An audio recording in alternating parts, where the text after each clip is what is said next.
नरेंद्र मोदी म्हणाले होते, त्यावरून आता गरम सिंदूरचं कोल्ड्रिंक झालं का असा हल्लाबोल उद्धव ठाकरेंनी केला। केंद्रीय गृहमंत्री अमित शहा यांचे पुत्र आणि आयसीसीचे अध्यक्ष जय शहा यांच्यावरूनही त्यांनी तोफ डागली आहे। त्यावर मुख्यमंत्री देवेंद्र फडणवीसांनीही पलटवार केला। जावेद मियांदादसोबत बिर्याणी खाणाऱ्यांनी आम्हाला शिकवू नये असं उत्तर फडणवीसांनी दिलं। देशापेक्षा तुम्हाला त्या अमित शहाचा पोरगा त्या तिथला अध्यक्ष क्रिकेटचा म्हणून क्रिकेट सुद्धा तुम्ही खेळताय त्या जय शहासाठी। कोण आहे जय शहा? त्या तिकडे जो धारातीर्थी पडला आपला सैनिक किंवा ते जे काय आपले नागरिक मारले गेले त्यांच्यापेक्षा मोठा आहे, त्याच्यापेक्षा क्रिकेट मोठा आहे। आपले पंतप्रधान म्हणाले की खून और पानी एक साथ बह नहीं सकता। आनंदाची गोष्ट आहे, मेरे रगो रगो में खून नहीं सिंदूर गरम सिंदूर बह रहा है। मग त्या गरम सिंदूरचं काय आता कोल्ड्रिंक झालं?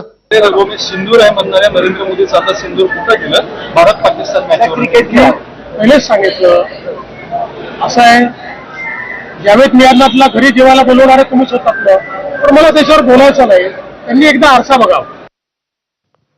दरम्यान या प्रकरणावर बोलताना ठाकरेंच्या शिवसेनेचे खासदार संजय राऊतांनी काय प्रतिक्रिया दिली आहे बघूयात। क्रिकेटपटू दिलीप वेंगसरकर हे जावेद मियांदादला घेऊन अचानक मातोश्रीवर आले आणि जावेद मियांदाद का आले होते? बाळासाहेबांना विनंती करण्यासाठी आले होते। काय विनंती करायला आले होते?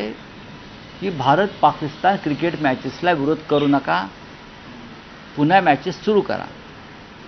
बाळासाहेबांनी तोंडावर काय सांगितलं? टेररिझम अँड क्रिकेट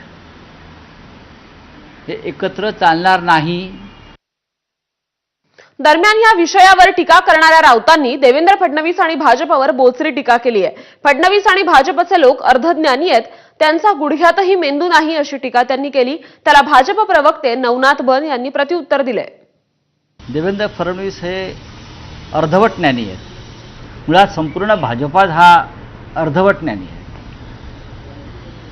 त्यांच्या गुडघ्यात सुद्धा मेंदू नाही। भाजपच्या काही लोकांच्या गुडघ्यात मेंदू असतो, तो गुडघ्यात सुद्धा नाही।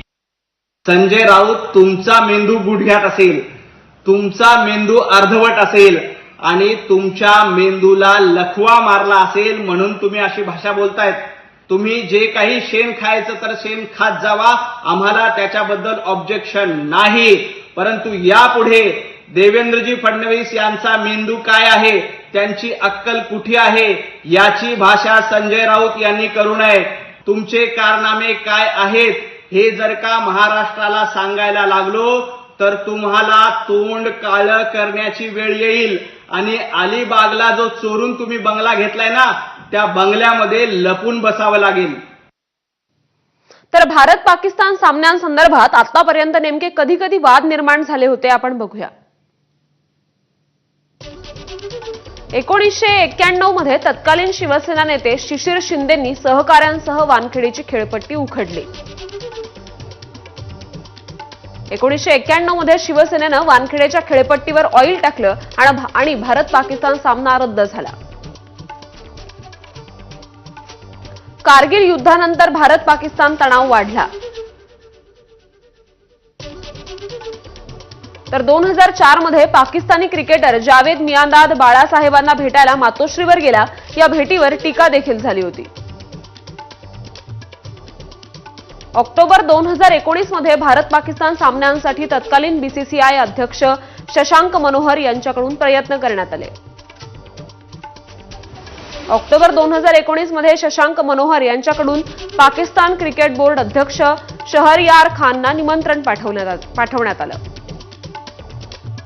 शिवसेनेकडून शहरयार गो बॅक पाकिस्तान मुर्दाबादच्या घोषणा देण्यात आल्या। जुलै 2025 मध्ये लिजंड्स क्रिकेट स्पर्धेच्या सेमीफायनलमध्ये पाकशी खेळण्यास शिखर धवनसह अन्य खेळाडूंनी नकार दिला आणि हा सामना रद्द झाला।